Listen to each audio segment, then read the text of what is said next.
Hey everyone, this podcast is part of Story Mode, the podcast network of Gamefully Unemployed. You can support us and gain access to other great exclusive podcasts at patreon.com/gamefullyunemployed.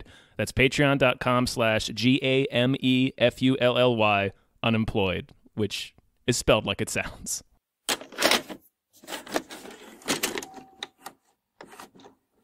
We're great. We are great. We're the greatest. Hi, everyone. Hello, everyone. My name is David Bell. My name is Tom Ryman. And we just watched Hardcore Henry. Hardcore Henry. Hardcore Henry. Wait, what was that? I said Hardcore Henry. All right. Fine. Sure. Whatever. Henry, fight back!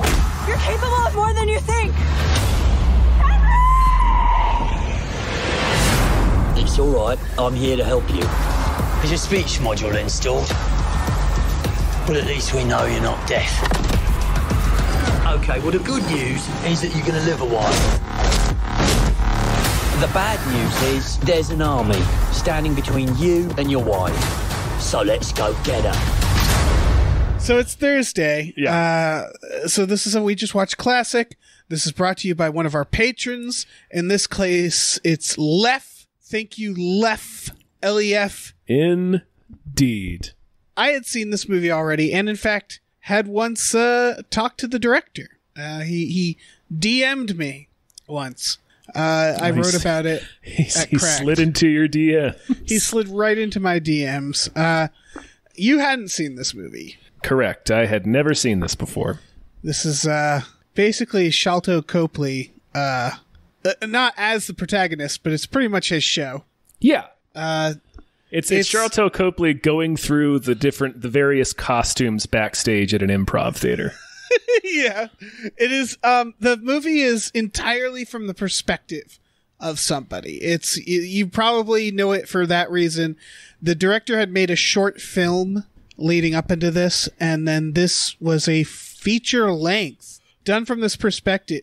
They basically strapped a camera onto a stuntman. There's some fascinating behind the scenes of this. So you can look it up because a lot of the stunts are pretty real. And so they just had stuntmen do the stunts and just had cameras on them. Stunts that you wouldn't like they dangled the camera over a van as it exploded, and they dangled the stuntman over a van as it exploded and flipped in the air and stuff like that. There's some really cool behind the scenes of this. What did you think of this movie, Tom? I thought it was a lot of fun. The movie, it's by no means a perfect film. Yes. But it's a lot of fun, and I enjoyed it. Yeah, it's not trying to be a perfect film, I would argue. It's basically a video game. The plot wise, it's like a decent video game plot, I would say. Yeah, it's like a Wolfenstein plot. Yeah, it's bonkers. I didn't know how sci-fi the plot was, so that was a nice surprise. It is extremely sci-fi. It is basically what I enjoy about this movie the most, I think, is that what it does throughout, it's like, okay, we have this thing. We have this gimmick, right? Mm-hmm. And we're going to do everything we can with it. And I'm not just talking about the first person aspect. Like when they have sci-fi concepts, and then they're like, let's do everything we can with this. Yes. So what actually stands out in this film more than the first person is that Sharlto Copley's character is a man who's been paralyzed, and he has invented like robotic avatars of himself. Mm-hmm. And so I'm glad you didn't know anything going in, because it's a bit of a shock at first. Yeah. I was definitely like, the first time Sharlto Copley shows up, he's like kind of this badass secret agent type character. And then he gets killed almost immediately. Yeah. And he's like involved in the film, so it's like, oh shit. Well, they used him up really fast. He's the top billed actor in the opening credits. Right. And you're like, well, there he goes. Well, at that point I assumed, oh, maybe he's going to be a cyborg or something. Oh, okay. Yeah, because they had already dealt with cyborgs. Mm-hmm. The plot is basically you wake up in a lab and you're getting screwed together. You have no memory. And there's a woman helping you, and she says she's your wife, but you don't remember it. And she's seems really sad and madly in love, and she's like, watch out, the brother from Game of Thrones is coming. And then he shows up, and like the lab basically just goes overrun with with army people, and this weirdo wizard who has the Force, which is never explained. No, he just has powers. He just has powers. It's very quickly a fantasy, and he comes in, he kills all the lab people, he takes your wife hostage. Oh no, you and your wife get away. You realize you're on an airship. Yeah. Which is a fun shock. And then you eject in a pod on the highway, and you're immediately like thrust into this action scene. She gets kidnapped, your wife, and so it's you trying to get your wife back. And Copley shows up and whisks you away and starts helping you, and it's clear that you're a robot. You're running out of power. And then you get shot in the head, and you're like, oh shit. Yeah. And then you're sort of on your own for a while. You know you have to find this guy and rip out his like power source. I keep saying you because it's us. We're the main character, basically. Yeah, kind of, sort of. I mean, it's this guy Henry. Yeah, I just constantly felt like I was watching a video game cutscene. Yeah. And it becomes this like very crazy action, like Crank style action. There's a guy with a flamethrower. Yeah. You fight a tank. And a helicopter. I forgot about that shit.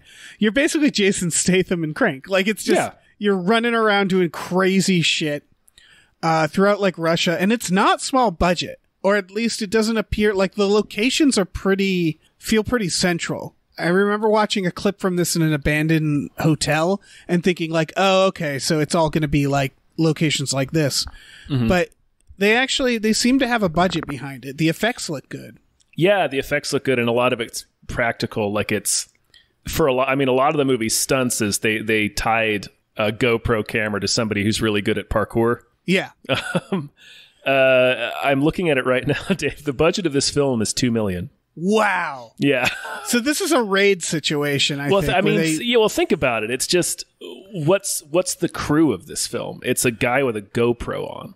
Well, yes and no. If you watch behind the scenes, it's clear that there's a lot of, stunt crew and like, this is they did it legit. I mean, they even got Tim Roth in there. They got Tim Roth in there. Yeah, that was a shock. Yeah. I forgot about that. The first shot or the first scene is Tim Roth calling you a pussy. And I was like, hey. So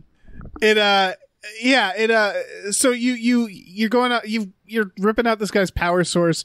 You're running from the cops because everything's a big fucking ordeal. And then you keep running into different, Sholto Copleys. Sorry. Copleys, yeah.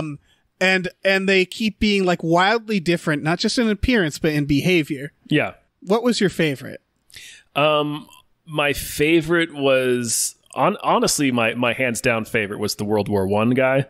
He's great. Because he fucking rules. And then probably my second favorite was the punk rock Jimmy. The punk rock one is good. I like the hippie one. The hippie Jimmy is pretty good, yeah. Yeah, because he has to like interrogate a guy.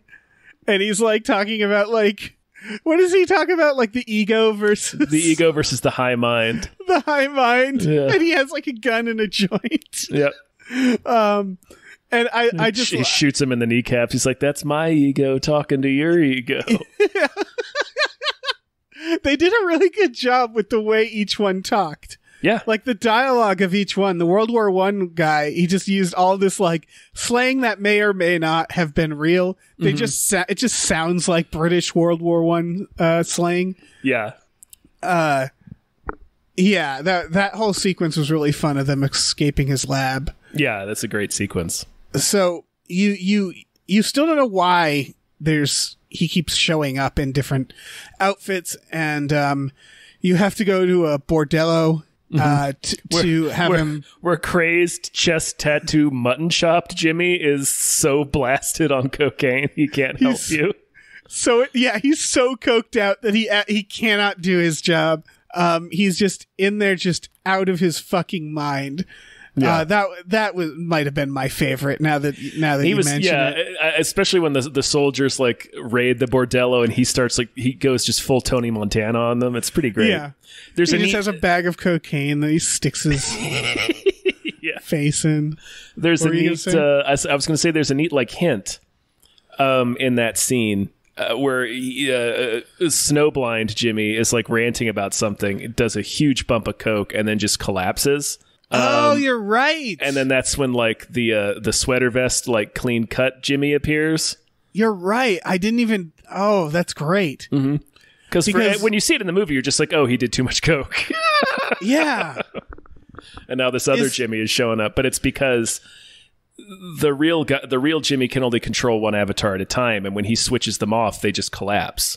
Yeah, which again is doing a lot of really fun things with the idea. Mm-hmm. There's a musical number in this movie. There is, yeah, where like 4 or 5 different Jimmys sing I've got you under my skin. Right, and when they keep switching from each Jimmy, the other one collapses. Yeah, and it's almost part of the dance. It's man, this is the more we talk about it, the more I like it. Yeah, there's really fun stuff in it. Yeah, like it's very smartly like the collapsing with the cocaine. I didn't even notice that. Mm-hmm. And that's a really smart idea because you really do. You just assume he's drugged out, so he collapses. Yeah, because he says something like "I can't do this," and then collapses, mm-hmm. and then and he says like "Not in my condition," and then the other one comes in and does it. Oh, that's wonderful. Mm-hmm. Yeah, and in between that are these action sequences that are, I would almost call them like, it's like POV of John Wick a lot of the time. Yeah, that's kind of, there's a few crazier moments, but it's mostly like John Wick style stuff, yeah. And then at the end, the rooftop fight with all the cyborgs is extremely The Raid. Yes. Yeah. It's clearly it's inspired by this stuff. Well, okay, this came out 2015. Mm-hmm. Yeah, so that's after. That's after. Is that after John Wick? That's after 2 John Wicks, I think, and both raids. Yeah, so I think this may only be after the first John Wick. Okay. Imagine someone conceiving of an action movie where it's just, we're going to put you into the head of one of those people. Mm-hmm. Okay, yes, my mistake. John Wick 2 came 2 years after this, but John Wick 1 already existed. Okay. Yeah, so it must have been inspired at least a little bit, or at least the stunts of the time, you know, like the fighting and stuff. It's a lot of like, you know, as gratuitous as possible, using as many tools as possible, mm-hmm. using as much of the set as possible, having a lot of fun with every possible thing you can do, you know, like the car chase. The moment you're in that, you're in the what's it called, sidecar. Yeah, You get in the sidecar. He takes out he pulls a tarp off the front, and you got a minigun, and it's like, oh no. That scene was so cool. The car chase. It really was, and then you're firing at these cars. It's very much like a video game. Really sawing them in half, too. Like, it was very impressive, the way that they really made you feel how powerful that gun actually is. Yes. Because when you shoot them in video games, it's just, you know, it does X amount of damage and then the thing just explodes or dies or whatever. But you cut through like 3 different vans and just like just obliterating the people inside of them. It's crazy. Yeah. when this gun goes off in this movie. Yeah, it's an event. Yeah, it's a real serious problem for the bad guys. At one point, they fire into one of the vans, and then the motorcycle goes through the van. Yeah. He drives both the motorcycle and the sidecar through the van. It's pretty great. Right. And again, all from first person perspective. Mm-hmm. And then they get shot at or something, and the motorcycle crashes, but he jumps off onto a van, it's on an armored truck, right? And he throws a grenade in. First, he jumps onto the second. Remember, there's 2, the 2 badass Russian women are with you at that point, and he jumps onto the back of one of their motorcycles first, and then he gets rammed into the armored car and climbs up top. Okay, at one point he flies off of one of the vans. Oh no, he puts a grenade in the van, it flips in the air. Yeah. He flies away and lands on her motorcycle. That's right. That's what happened. Yeah. Because that was a hell of a stunt. Yes. I assume that was done in 2 pieces. They do a very good job at hiding the seams. Yeah. It's not all supposed to be one shot. There's cuts. Oh no, yeah. There's time lapse cuts too. Like they don't try to make that offer, which I think was smart. Yes, for sure, because they're just telling a story as well. Yeah. But they do, when you're in a scene, it can't cut. Which isn't to say they don't. They do cut, but they hide the cuts very well. They're very well within masked, it. yeah. There's a few moments where I was like, oh, I bet that's a cut. Whipping his head kind of fast. And that's an old trick. Anytime you turn. Yeah, it's the like, whip pen. Yeah. But it's very well done. Mm-hmm. So yeah, that whole goddamn chase scene is unbelievable. Because a lot of stunts were done. I think some of it was CG. Well, too, but it's well done CG as well. Yeah, the thing is even the CG stuff, like you said, when he gets thrown off of the van onto the other truck, that was done in 2 parts, most likely. The first part of that is like at least a solid portion of every stunt, even the CG ones, has to be done in camera, and then you add the effect in later. But you still have to throw a guy through the air. Yeah, through the air while a van flipped in front of him. You can you can look up behind the scenes of them shooting this goddamn movie, and it's out of control. And just the parkour shit when they're running atop the bridge on the small little beams atop the bridge. I was like, man, someone's gonna get hurt. Yeah, I think what they did is they had wires on them up top, right? Because again, this is a movie. Yeah. I don't know where you... God damn it. I don't know where you'd put them, though, in some of those shots. Like, where would the wires be, too? I'm looking at a picture for behind the scenes, and it is 2 men running on a bridge. Yep. It couldn't be anything else. There's nothing else. Because they're on top of the support. So dangerous. Yes. But like when you're watching the movie, you're like at least I was like very conscious of that, because they're on top of the beam supports on the top of the bridge. You can't wire. Like, where would the wires be?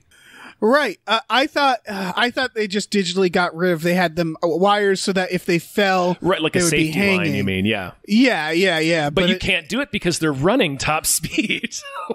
Yeah, you're right. For a good distance, so it's like. You can't have a cable in that situation. Yeah. All right. Looking at it, there's definitely wire stuff here, but it's mostly to fling people. Yeah.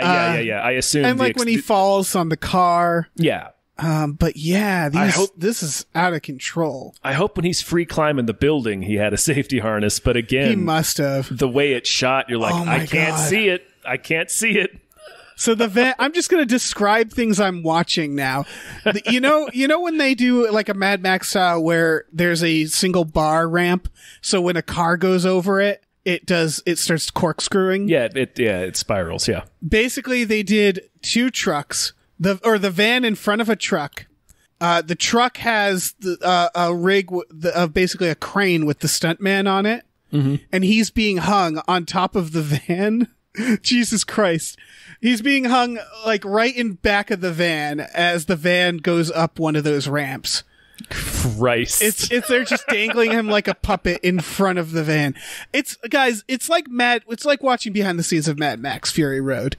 Like, that's the style of stunts in this movie, and we don't praise it nearly enough for this shit as we do Mad Max. Like, I feel like it's because of the first person nature of the film. It makes everything just by the nature of what it is, it immediately makes it all seem much smaller scale because you're just experiencing it through a single person's point of view. Absolutely, yeah.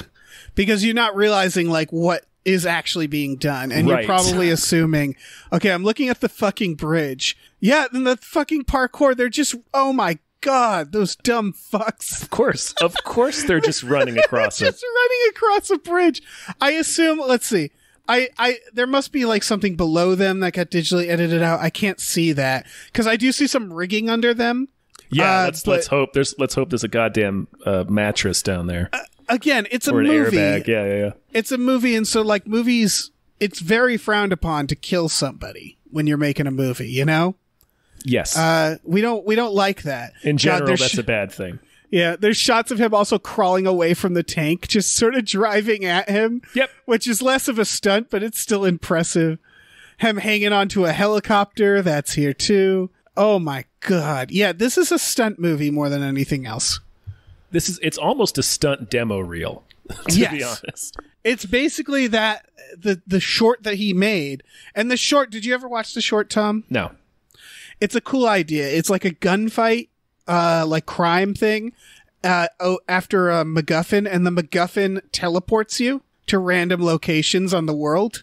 Oh, that's cool. Yeah, so the action is kind of around it and people grabbing it and getting teleported in weird places and trying to get back.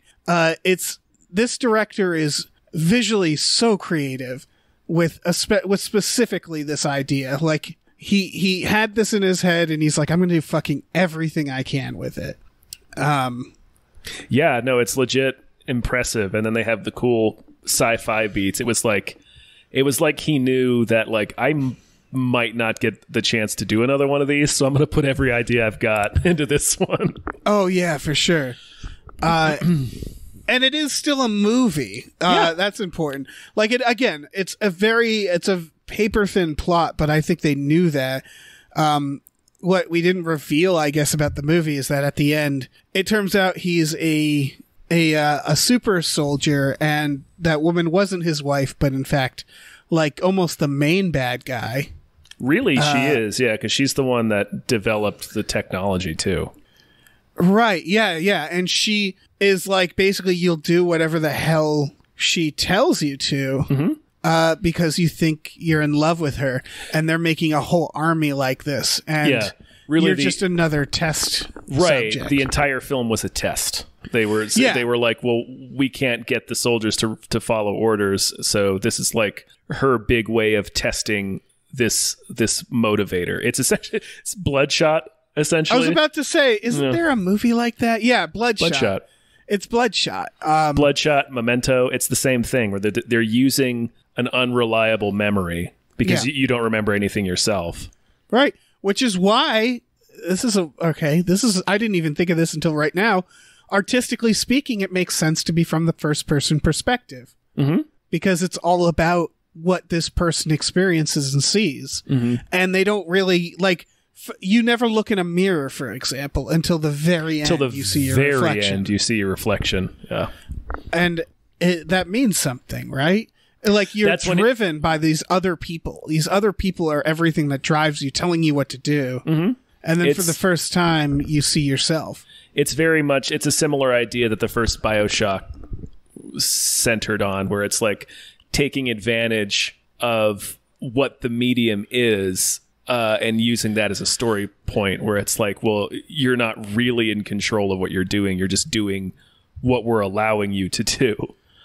Right. And it's to somebody else's purpose. And yeah, he sees his reflection the moment when he gets his first real memory back, and then gets back up to kill Psychic Dude and evil fake wife lady. Yeah. And we should probably mention how he kills him. He his own eye. Does he pull out his own eye? I don't think so. His own eye is removed. Somebody pulls his eye out. Yeah, it might be telekinetic eye. It might have been him, but he wraps it around his mouth and cuts his head in half. Yeah, he wraps his ocular cord around the guy's head and cuts it in half, which honestly I don't think is possible. Well, it's all robotic. Yeah, that's true. It's essentially, you're right. It's like he's a cord. It's essentially like a metal cable, and he's got robot cyborg strength. So that's fair. I'll accept it. Yeah, that's fair. That's fair. I want to tell you real quick, this director, whose name I am not even going to try to pronounce. I'm sorry, everyone. He's Russian, I believe. Yeah, Ilya is his first name, Ilya. And that is an extremely Russian name. Yeah. Naishuller? Naishuller? I don't know. His next film is called Nobody. 2021. It's a February release. It stars Connie Nielsen, Bob Odenkirk, and Christopher Lloyd. Okay. And here's the thing that I really want to point out. It's from the writer of all three John Wicks. Okay. Yeah. So that's... I don't know if it's going to be first person. All I know is that they clearly... I'm glad he was noticed. I'm glad someone saw this. Someone was like, okay, we need to give this guy more action films. Because it's I would say John Wick is a very good comparison to this. It's like a John Wick Crank mix, because it's got that. It's like you said, it's clearly like a demo reel for action, which I would argue John Wick kind of is too. Mm-hmm. All it is how do we get from one action scene to the next? Yeah, exactly. But it's a little weirder than John Wick. Yes, very much so. Very much using so. your ocular cord to rip a guy. And then, of course, he climbs up in the helicopter, and his not wife tries to shoot him, accidentally gets shot herself, and falls off the helicopter and is hanging from the door. Mm-hmm. And what does she say? She says, like, listen to your heart, Henry. Yeah, listen to your heart, Henry, yeah. And he just shuts the door, and you hear her scream and fall. Yep. And then the credits. Which is it's a fun, dumb he ending. It gives her the real Eric Bogosian in the end of Under Siege, too. Yeah. Just shuts the door on her fingers and she falls. Yeah, and then it's just like, movie over. Yep. I guess I do have one critique, and this isn't really the movie's fault. It's the use of Queen Don't Stop Me Now. Yes, yeah, it is overused as hell. Yeah, was it overused in 2015? It had already been done in Shaun of the Dead. It's a terrific song, and I am in the process of trying to find a Beat Saber level for it, but it's sort of like, I get it. It's a good song. It's a great song, but like at this point, it felt like this was the last movie to use it. It is during a scene where he pulverizes many people. Yes. So there's that. Mm-hmm. That last scene is... It is pretty... It is something else. Like you said, the raid.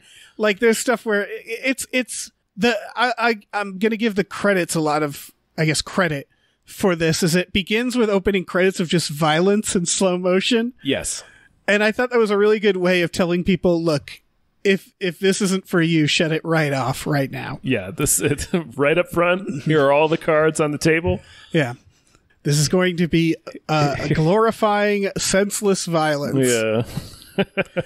Because it's the raid stuff where, like, he slams someone's head against the concrete wall and then drags his head down. Yeah. And you're like, fuck you, you know? He grabs the psychic dude's hand by, like, Land of the Dead's him. Yeah, he rips his hand in half, like down the middle. Yeah, like a wishbone. Yeah. Guys, I saw that first in Land of the Dead, and it never left my head. It is an unforgettable image when it's presented in Land of the Dead. Yeah.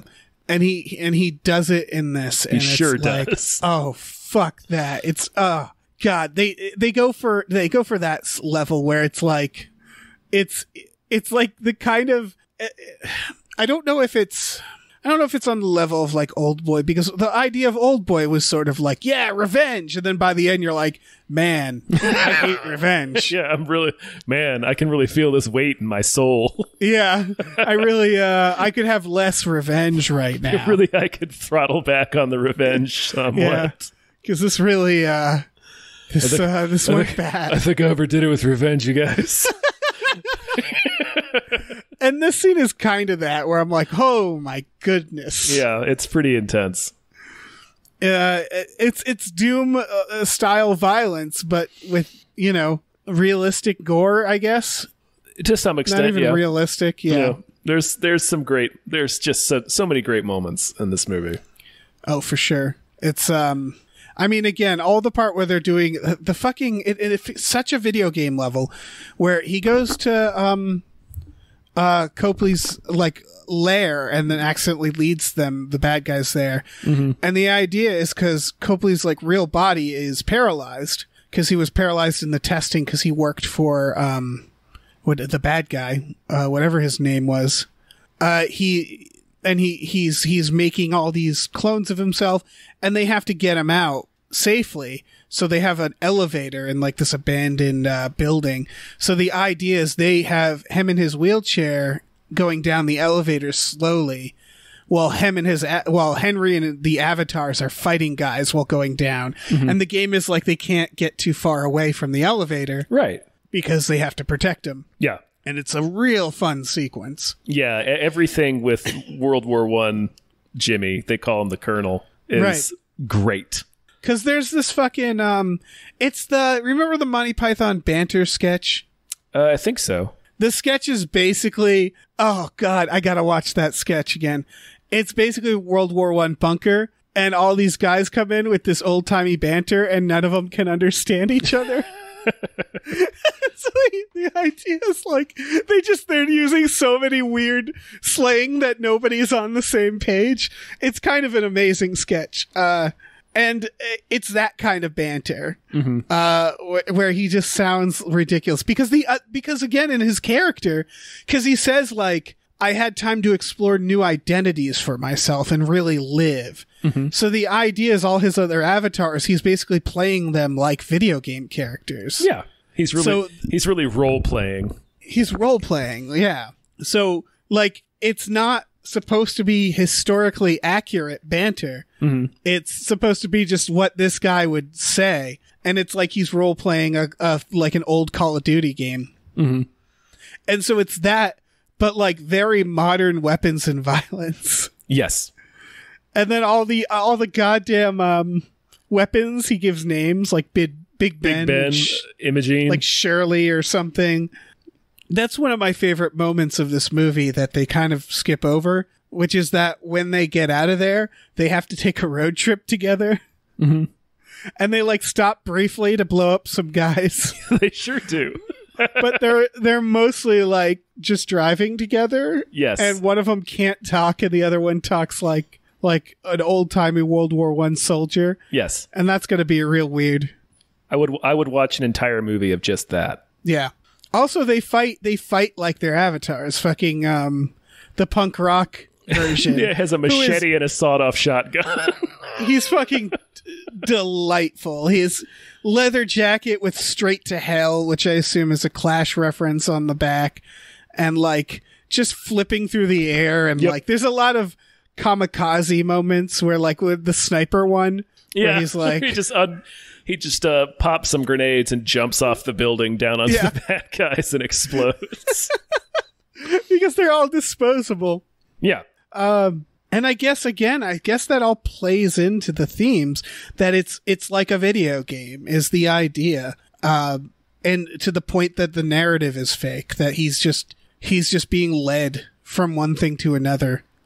Yep. It works. It all works. Yeah. So like this character basically has multiple lives is the idea. As he dies, he shows back up. But yeah, altogether it makes a very surreal experience because I would also argue everything is more or less explained, like logically. As much as you need it to be, yeah. Yeah. And the result is a very surreal mix because it's like him role-playing all these weird characters, but they're acting that way too, but they all look like the same guy, and then like weird violence, all from someone's point of view. It's very unique. Tom, did this movie make you sick, by the way? No, actually. I watched it on a projector, and it took up a lot of my wall, and I got a little queasy. I think that's a warning about this film. Yeah, I think as long as... I don't know. I remember that being in reviews when the film came out. That it was like, yeah, you might get motion sick with this. So I think the size of the screen might have an issue, or might create an issue. I have a fairly big television, but it's not projected on the wall, so maybe that had something to do with it. I think it's definitely screen size because when I see a movie in IMAX, something I guess we'll never do again. But when I did, if a shot was a little too complicated, it might make me a slightly queasy. I'd get a little motion sick, which is a weird thing to know about myself. Because what is that? I get seasick, but I love roller coasters in VR. Does any of that scan? The roller coaster. Tom, expert on this. Yeah, no, I think the roller coaster makes more sense, but what, that roller coasters don't make me sick, but yes, like big screens do. Yeah, but then VR doesn't. I don't know, man. Well, let's get to the point. Because you're also in control of the motion. Oh, yeah, you're right. You got it. Tom, you got it. Except roller coasters, you aren't. But that's not a visual thing, but you're actually moving. You're actually moving, and you can see the track and everything. So it's like, yeah. Okay. I think that has something to do with it. Yeah. I only say it because I do think if people are more affected, they should take some Dramamine or something. I don't know. Particularly before the end fight. Yeah, you do get used to it. I got used to it by halfway through. You do, but that end fight on the rooftop is crazy, and it moves very fast. So yeah, be aware of that. Yeah, because I think I'm assuming his next film isn't going to be shot like this. I hope it will be, to be honest, because I want to see more of these. But this isn't like Searching and Unfriended, where it's like, oh, we got to do a million films like this. This format, I think some people just won't be able to physically handle it. Yeah, that's true. And that's a problem. Yeah, it's like some people can't play first-person video games. Right. So, like, yeah, if you're one of those people, but you love watching, like, just grotesque violence, then I'm sorry. The bus scene. Sorry, the flamethrower bus scene became a GIF online. Oh, it did? Yeah, because it looks so fucking chaotic. Because it really does. It's just them on a bus, and Copley is like a homeless man in disguise, and then he sees a guy outside and starts yelling at him out the window because I think he's drunk. And the guy has an all silver outfit, and he just takes a flamethrower to the side of the bus. And the bus just goes up, and they do a fuckload of fire stunts there. Mm-hmm. It really is like he knew a stunt team, and he was like, what can you do? And they're like, well, we can do this, we can do this, this, and this. And they're like, all right, let's do all of them. Yeah, it's pretty... Man, this movie's so nuts. He crushes a guy's testicles in his hands. Yeah, and blood. There's blood involved. Blood explodes, yeah. Right, there's cops. Cops are not treated well in this, but they're all dirty. Yeah, they're all crooked. Yeah, they're crooked. Yeah. Yeah. I mean, there's a couple of there's a couple of borderline homophobic jokes, but they're more at Jimmy's expense. Yes. And he's like really insecure about the fact that he does musical numbers. Yeah, and then the reason he's yelling out the window at the guy is like he says that jacket looks really, and then he uses a homophobic slur.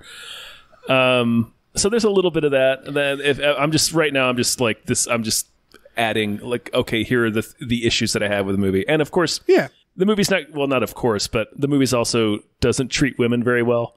No, they have some badass women, some stunt women involved, but not nearly enough. It's, right, yeah, they show up very, very briefly. I would put it on par with maybe... No, it's a little worse than John Wick, because they go to the bordello and the women are all super horny and naked. Yeah. So a lot of them are just sort of props. They don't kill any of them, which I was thankful for, because that's such a Hollywood stereotype. Yeah, the two badass women get killed. Oh, yeah. I mean, sex workers getting killed. Oh, yeah. Is one of those things where, like, I think we've gotten better at it, but there was an era where it was just like a dead sex worker was a punchline. Yes. And it was like, oh, Jesus. It was a trailer joke in Dirty Work. Yeah, exactly. Yeah. So actually, now that I'm thinking about it, it's not terrible. With women. I wouldn't say it's, and when you say homophobic slur, it's not like an extremely bad one. And again, it's more at his expense, but still, if I'm pointing things out, that's like, well, this movie maybe didn't do this so great. That's they do it for laughs is the thing, and it's not. Yeah, it's. I would say it's the humor is juvenile. It is at times. Yes. And it didn't. I never laughed at the jokes in this movie. I laughed at the action, which in a way is a joke too, where they're like, this is going to be as crazy as possible. Oh, I laughed at a couple of the jokes, but most of the jokes were just... Oh, just him coked out and stuff. That's yeah, true. I was going to say the jokes that I laughed at were just 100% came from Jimmy's various performances just because they were funny. They knew what they were doing when casting him, because they were like, look, our main character doesn't speak and you never see him. We need someone across from him who you can't take your eyes off of. Mm-hmm. And Sharlto Copley is like out of his mind. He's in this. He is above and beyond. He's doing so much work. This. Yeah. Yeah. I don't even know like if he was paid enough to do it. I don't know, because he says $2 million. Yeah, they probably they couldn't have given him much. I don't know. He deserves all of that money. Yeah. $1 million if it went to Tim Roth, who they they shot a single shot of him in an alleyway. He's probably like a friend or of one of the producers or something. Maybe, yeah. I mean, I'm glad he was there. Yeah, he plays Hardcore Henry's dad. Is that him in the reflection too? Is the idea he looks like his dad? I don't think so. I think the guy in the reflection was one of the various people they had playing Henry throughout the movie. Okay. Yeah, I couldn't. It's distorted, so you can't tell.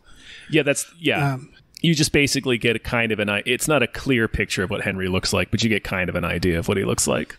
Because he's also all beat to shit too. So right, and they're like he rips himself open at one point. They're like doing stuff to his face. So he's probably a monster. Yeah, he's good. Right. He's going to be good and fucked up. Yeah, that would have actually been a cool reveal. Is that if you saw his reflection more clearly and he looked like Frankenstein, like he looked horrifying, and he didn't realize it the whole time, like he just looks like Darkman. Yeah. Like it's very clear that he's like, he's fucking Deadpool, but not the good Deadpool. Yeah, way worse Deadpool. Yeah, like just his face is a X-Men horror Origins show. Deadpool. Sure, yeah, with his little mouth sewn shut. Yeah, no, that's because that is the idea. Is you're an abomination, basically, essentially, and you don't know it the whole time. Well, you're mostly robot. That's true.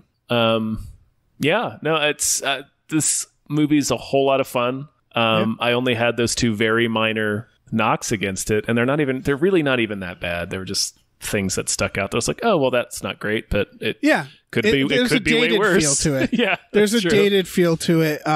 Again, with Don't Stop Me Now, where it feels very, it's 2015. We're on top of the world, doing whatever the fuck we want. We didn't give a shit. 2015. Well, what do we care? Yeah. Let's jump out of a blimp. Let's do it. Yeah. That was like 20 years ago. Yeah, that was like 300 years ago. Yeah, but nobody was alive back then. Nobody was alive. It was just this movie and dinosaurs. Yeah, I don't know. If you like the John Wicks, if you like the Cranks, if you like, I guess those two, like pretty good much. action, good stunts. Yeah. You would like this movie. It doesn't do the thing we've talked about with other films like Shoot 'Em Up, where it's like, this is trying to be that, but this is that because the action absolutely lives up to what it needs to be. Yeah. Really good action film. Yeah, and it's just like, and the little stuff that they do to explore the sci-fi element is a lot of fun. Just Sharlto Copley's entire performance is great. It's so good. All the different avatars is so much fun. Yeah. Yeah. That's I don't have anything else to say about it other than that this is a movie I had been meaning to watch this movie for a long time. So I'm glad I finally did. Yeah, it's my favorite type of we just watched episode when it's a movie that I just haven't gotten around to. And it's like, well, I guess I'm going to watch it. Yeah, I know. When this came up on the list, I was like, oh, yeah, I've been meaning to watch this. Yeah. Good job, Lef. Yeah, thanks, Lef. Thank you very much for giving us Hardcore Henry. I mean, it's fucking great. Yeah. It's a lot of fun. We had a blast. So this was through our Patreon. It's a tier of our Patreon, and if you're interested, you can check out our Patreon at patreon.com/gamefullyunemployed. We have exclusive podcasts there, like Tom and Jeff Watch Batman and Fox Mulder is a Maniac. It's great stuff, It's terrific. It really is. We also have a terrific store, tpublic.com/store/gamefullyunemployed, where we got t-shirts, stickers, masks, posters, mugs, whatever you want. Check that out or don't. Yeah.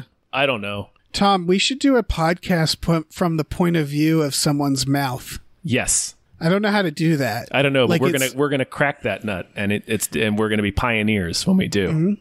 It would be same as any podcast, but with like wet mouth sounds, like just like moistness, like just inner cheek noises for like 45 minutes. Yeah, so you really feel like you're inside someone's mouth. Wow, this is the experience of being the interior of a mouth. Yeah, get in our mouths.